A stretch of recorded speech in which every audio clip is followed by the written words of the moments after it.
Welcome to the Fundstrat Granny Shots US Large Cap ETF monthly live Q&A. I'm Carrie Presley, ETF Product Specialist, and today I'm joined by Fundstrat Capital's CIO and Portfolio Manager Tom Lee, Granny Portfolio Manager Ken Xuan, and our guest Mark Newton, Fundstrat's Head of Technical Strategy. Over the next 30 minutes, we'll dive into some of the key questions that we receive, and we'll also take questions live through the YouTube chat. We've got a wide range of topics to cover, but we are keeping things candid and casual on this summer Monday. So let's dive in. Tom, let's start with something we get asked often. What are some of your go-to ways to stay relevant? You seem like you can keep up with the kids these days, the Gen Z and millennials. So how do you do it? Well, it's a good question, but when it comes to investing, one of the things I learned in the 90s was that young people see the world differently than older people. In the 90s, I was a technology analyst looking at the cellular industry, and it was just in its infancy. And many people in their 40s and 50s who were the fund managers thought cellular was just going to be a yuppie toy because it's just a glorified cordless phone. Whereas young people saw vastly improved like life utility by having a cell phone. And in the subsequent years, I found that that was also true about Bitcoin, that when we started writing about Bitcoin 8 years ago, it really resonated with our younger clients, but our clients in their 40s and 50s thought it was just a big Ponzi scheme. And I think that's the reality, that young people are the innovators because they're seeing the world with fresh eyes. I mean, Fred Dyer, who is the founder of FedEx, who just passed away today, started FedEx when he was 26 years old. So, the most important companies are also being created by young people. So I'd say that it's important to keep that mindset of trying to look at the world through the eyes of someone who's 20. Doesn't mean that you have to live life as if you are 20, but I'm saying that you have to look at the investment landscape through the eyes of a 20-year-old. That's great. And also, we are joined by Ken and Mark. If you guys want to turn on your video, you can as well. We'll just join as a group. Fantastic. There's Mark. Great. So as soon as we opened up the YouTube live stream, it's just flooding with Tesla. So over the weekend, there was a lot of news, of course, but one of those items was the rollout of the Tesla Robo taxi. So Tom and Mark and Ken also, but let's jump in with Tom first. First impressions. Well, there's a lot of things to think about. First of all, the robotaxi is a pretty big deal because if you're wondering, why should this matter? Keep in mind, Tesla is basically taking its commercially sold Tesla with a few extra sensors and some changes to its software and allowing people to take rides in it without a driver. Okay, compare that to the cost of some of the other autonomous solutions like Waymo, where the car total all-in equipment cost is over $120,000. Tesla is doing this with a $30,000 vehicle. Number two, the reviews have been stupendous. I don't know if you just looked at all the people who talked about their usage of this robotaxi in Austin. Granted, it's not going to be $4.20 forever, but the experience was good because the app worked really well. So you might wonder, does it justify Tesla popping 8% today? I think in a sense, it tells us what was happening. I think many people were worried on Friday about the Iran war and the US, bombing a nuclear facility. On top of that, they were fearful that Tesla would have a really poor reception to its robotaxi. And when neither happened, I think it's a relief rally. So to us, I'd still like Tesla here. That's why it remains one of the most important granny shots. Just want to add one more point.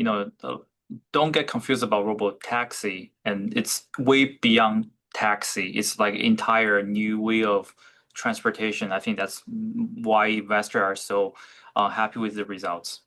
I'll just simply add that the concept of self-autonomous driving is pretty incredible. I myself had my Tesla drive me back from New Hampshire this weekend, and it was pretty amazing. And it's something that once this starts to take hold, we all realize that these cars are actually a lot safer than we as humans are in driving, I think it's really going to take off. And so, beginning of the year, Tesla had a big decline. Obviously, it does that many, the beginning of the year, sometimes many years. The spring is usually tough, and then it usually manages to recover. And I think that, although it was a political stock for a while, I think it's encouraging now to see a lot of these initiatives being actually come to action and actually start to happen. So technically, I mean, we're seeing momentum continue to improve on a short-term basis. We see, the popular momentum gauge MACD is now not only positive on a weekly and a monthly basis, but it's very close to being positive on a daily basis as well. So momentum is getting better and better,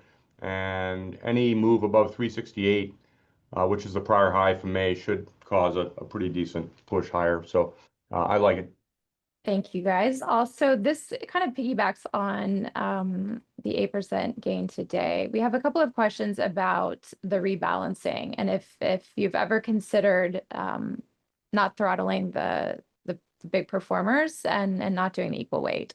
I know we've addressed this in the past, but it might be a good time to address that. Yeah, I think I'll talk for a bit, but if Ken can pull up the chart. But we actually keep a running calculation of granny shots and said, what would have happened if we don't go equal weight?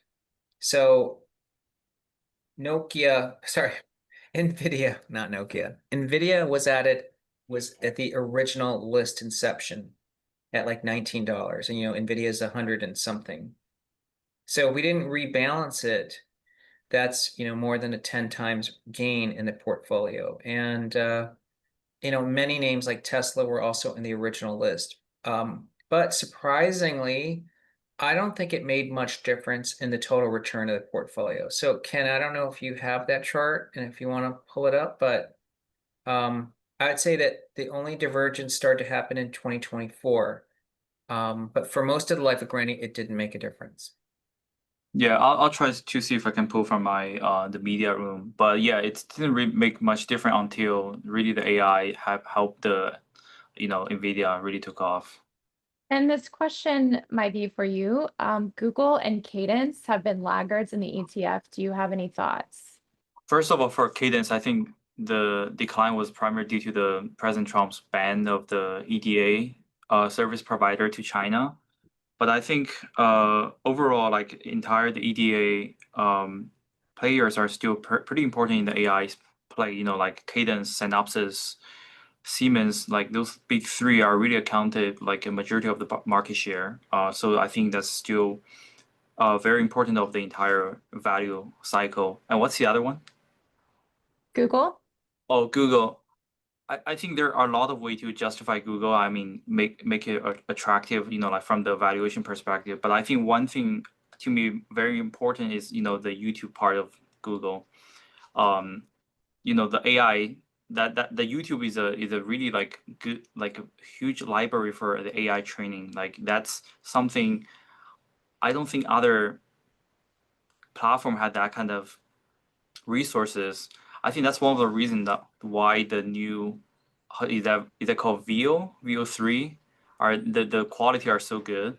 And you think about that, it's not like a learning like the library, like the book, like we're talking. It's including when we're talking, including our facial reaction, our sentiment, the pause, like or the hand, the body languages, like everything. So that's another dimension of training data. So I think that's I know the traditional search engine like business has been shrinking or being challenged, but I still think Google is a very important player and crucial part of the future AI adoption.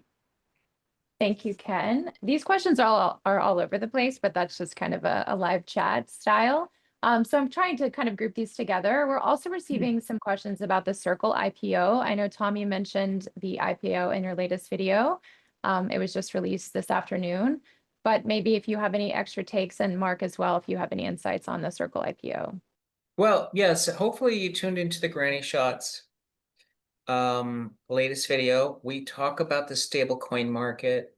I think it's very important to be comfortable with understanding the importance of stablecoins before you make a decision about Circle. So first of all, stablecoins are really important. They were originally created as a way to off-ramp crypto into like what would be, cash. But in the crypto world, nobody really had access to a banking account. So it was a really important innovation to actually be able to, own a stable coin. And Tether was the first. Circle is compliant because it does all the KYC in the US. So it is, something that the US is comfortable actually trading. And stable coins are a great business model. They just have to hold a dollar like money market funds, but they can earn interest on all the collected collateral that they have. And that interest belongs to the shareholders of Circle. Is Circle expensive? I mean, it reflects scarcity because, Circle's total US dollars is, 62 billion. And it's trading at an enterprise value that exceeds that. So Circle is trading above the dollars of assets under management. Is that justified? Maybe. I mean, it just tells you a lot about scarcity because this is a bona fide crypto play that actually is what we call a rent-seeking business model. They generate really good profits with very few employees. So it does have a high valuation, but obviously it's not going to qualify as a granny shot for us because until it's included in a major index, it's really just a stock we're watching. But if you're interested in finding derivative plays of Circle, I would encourage you to look at a company like Coinbase because Coinbase actually has a revenue split with Circle where anyone using Circle on Coinbase, those fees that Circle receives are actually paid to Coinbase. So Coinbase essentially operates a stable coin called Circle, and they get half the revenues from that. Mark, I don't know if you have anything additional or any. Well, look, Circle's been thoughts. trading for 11 days, so technically, it's difficult to have a lot of conviction one way or the other as to how one would analyze this. I mean, the stock has more than doubled just in the last week. Always proper to watch how the stock's volume is and what its range is. I mean, I think that any stocks that open near the lows and close near the highs and volume is high are generally ones you want to stick with. Follow the trends, and when they start to change, then they'll offer some. I'm not fond of day trading, volatile stocks that double. We just don't have the time to do that, unfortunately. So it's the kind of thing where you have to let the fundamentals play out. Technically, we're still trending up. If that's were to change, then then we'll have to wait until this pulls back a little bit and look to buy dips. Deep Value Stocks is the username. They've added a few really insightful pieces, but here's a question that they just asked. Tom, with soaring power needs from AI, crypto mining, EVs, and robotics, would Granny consider adding nuclear names like uranium miners, enrichment fuel cycle firms, or SMR developers? Yeah, absolutely. Ken and I talk about this, that what's apparent to us very evidently is security of energy is important. That was an early theme in Granny Shots. And then we expanded that to include cybersecurity because as one could even say cybersecurity's usefulness and importance is growing exponentially to AI. So it's I think the term is orthogonal to it. But the third is, of course, now sovereign security, securing your borders and supply to power AI and everything else. And I do think nuclear fits within that, but also any technology that innovates the generation or improvement of power generation, whether that's ceramics or other things that are efficient. So definitely. The one thing, of course, is that we have to make sure a name to be a granny shot has to be linked to more than one theme. So something purely nuclear is going to be important for a theme, and someday we might have a pure theme-based fund called energy security. But if it's not, it's unlikely to be a granny shot. I don't know And if you want to add to that, Ken. yeah, I mean, currently, if you remember, like in February rebalance, we actually added GRNY. That's one of the reason this kind of energy security is actually one of the reason we added GRNY, because it's exposure to nuclear. By the way, actually, I also have a chart Tom mentioned earlier. I can quickly share the screen. Sure. Yeah, so the chart here. So this light blue line is kind of our traditional, our original granny shot, the OG granny. We've been publishing as a research product since early 2019.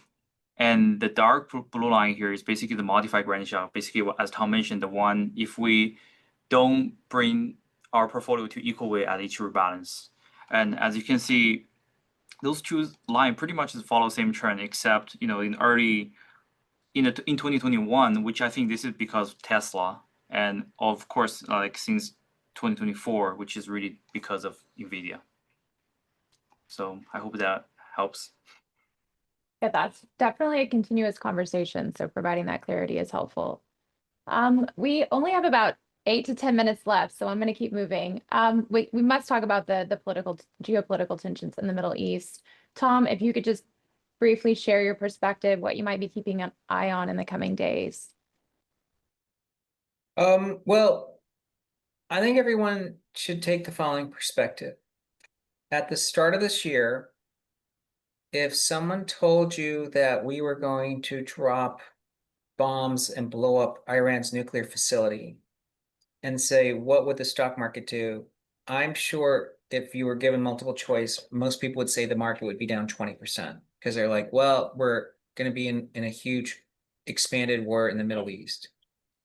But over the weekend, that exactly happened, but it was, I think, pretty clearly telegraphed that this was a limited action, that the US essentially gave everybody the heads up they're going to blow up this facility within 2 weeks. Iran, I think, was able to take some action and preserve life. So, there weren't people that were going to be blown up. And then Iran did a counterattack that was pretty well telegraphed today, and at targeting a base that wasn't highly staffed. So I think that the adage, and this is an adage we shared to our Fundstrat clients over the weekend, and we repeated it over the weekend because there were many developments over the weekend, which is markets typically sell the build up to war, and they buy the invasion. And that's exactly what happened today, that markets bought the invasion. So I don't think today should be a surprise because that's the history. I know your inclination might be that the stock market should be getting hammered, but that's not what the history would say. Mark, I don't know if you want to add anything Yeah, I to mean, that. I agree 100% with what Tom said. I think that once the market has any opportunity to, basically understand the news of what's happening and it gets factored in, then things like that typically end up being non-events. So we heard in advance it was going to be a calculated one strike. I think it's different if we're talking about regime change or boots on the ground. That's obviously not what's being planned. So that would be, or even a Hormuz attack would be far more deadly for, I think, countries like China, which obviously import a lot of their crude from Iran, the heavy crude. So I think that, the U.S., the reason why the dollar's rallied during this whole attack is because the U.S. comes out relatively in better shape than most of the world, even after this attack. Shocking to me that Iran did not take the time since last October to rebuild their defense, and that's probably a topic for another conversation. But they remain certainly quite weak, and I think that we'll have to see how it all plays out. I think it's interesting. Trump has always come off as being sort of a more of an isolationist than he is an interventionist. He wants to end wars. He doesn't like to start them or be involved, and that's always been his MO. So my own view is that I don't think that it lasts all that long, and I don't think it's certainly not the start of a larger war for the U.S. But you know, the proxies are largely how Iran is going to be using their counterattacks via Houthis in Yemen or Shia militias to attack U.S. citizens in Iraq. But I sense that any direct ability for Iran to try to retaliate against the U.S. is going to prove futile and would open up the chance for the U.S. to go after Iran's economic areas of interest, which they have prevented, they have not done. But that could be something which would absolutely obliterate Iran, and that's not something that's being talked about. So I don't see it as a big deal, but I know that whenever something like this happens, I mean, it happened on numerous occasions through Barack Obama's tenure, and we all have to remember that also happened. And so it ended up largely being one-day events, if that.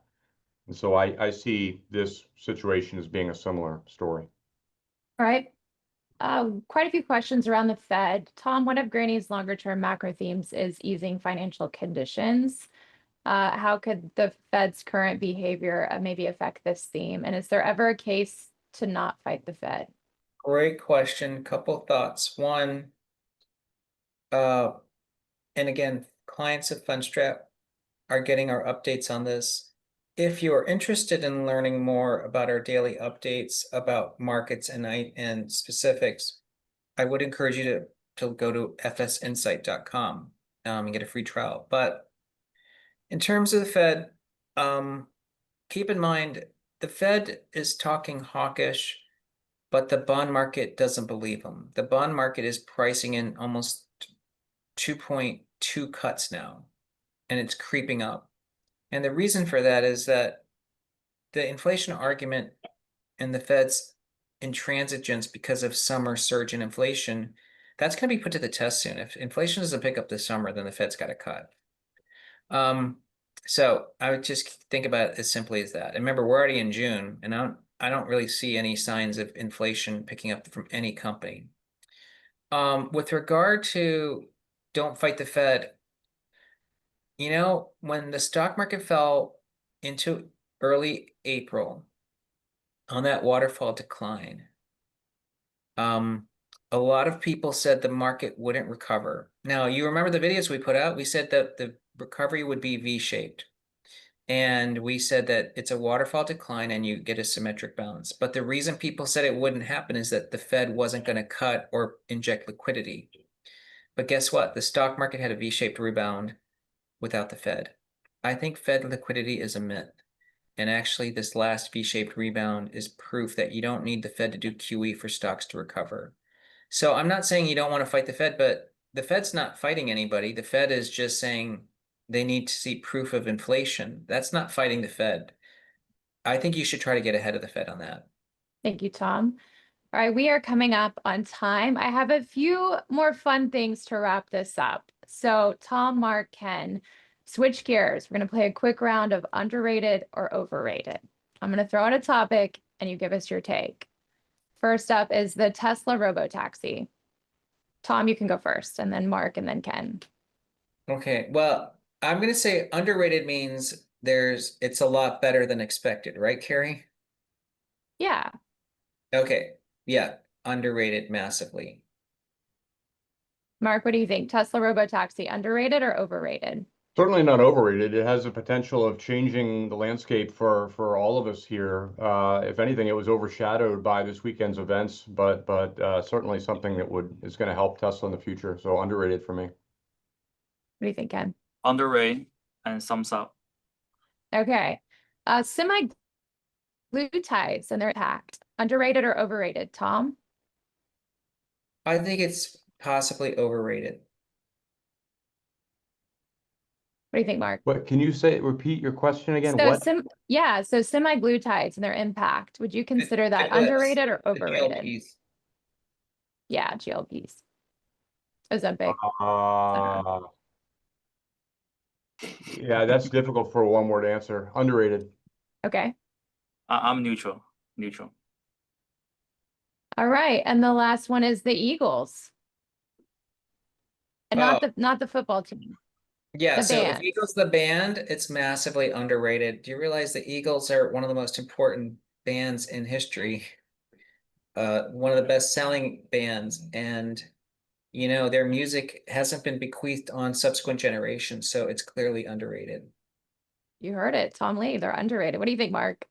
I would take the other side of that. The Eagles were underrated back in the 70s, but in 2025, they are very overrated. I would not pay to see the Eagles at this year. Absolutely not. What do you think, Mark, Ken? inviting you to the concert next. I'm not taking you to the Sphere. I'm sorry, Tom. I'm a millennial, so I listen to K-pop and J-pop. So Ooh. sorry. Hey, Ken, okay, I have to sell the tickets I bought for you to that concert. All right, field trip, Fundstrat field trip. All right, well, thank you all. As a reminder, Tom Lee shares a weekly video update featuring insights on the Granny Shots ETF. We just released one today. Also includes broader macro developments, how these trends impact the fund and its underlying holdings. And we always welcome your questions. Feel free to connect with us on social media or email directly at inquiry@fundstratcapital.com. Thank you all for joining us, and I hope you all have a great afternoon. Thank you.